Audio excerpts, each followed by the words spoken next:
Fortunately or unfortunately, I bring to my thinking about our complaint process some wide experience. My PhD is in Christian ethics, and while clergy ethics was not the focus of my research and writing, being an ethicist informs my approach to this process. I served for many years on a conference board of ordained ministry. I was a district superintendent. I served on my conference's clergy response team, whose task it was to offer congregational interventions when there had been clergy misconduct. I served on the jurisdictional committee on the episcopacy and am now a bishop. I've worked with the complaint process around a number of issues. The most challenging are the complaints where there are serious allegations of clergy misconduct, often involving sexual harassment or other forms of sexual misconduct, which is our focus here.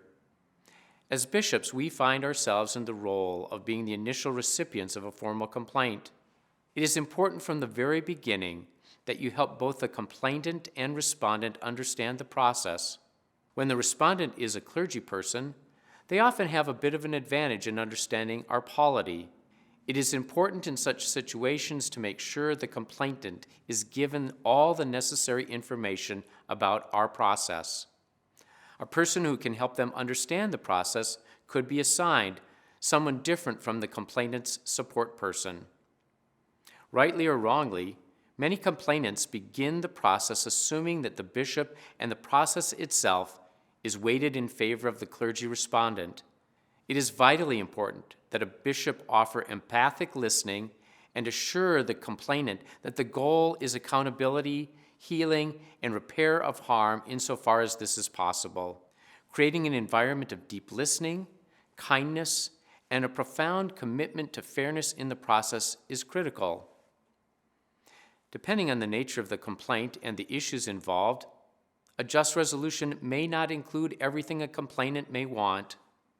If a complainant knows that they have been heard, that they are cared about, that the processing of their concerns has been fair, it will go a long way toward creating an environment for healing.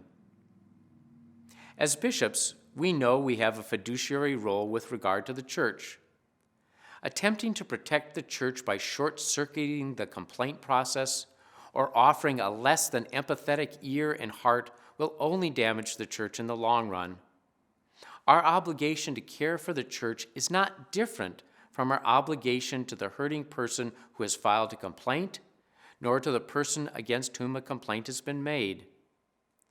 The church is best cared for when persons who have been harmed are heard and loved and offered healing, and when those who have done harm are held accountable for that harm.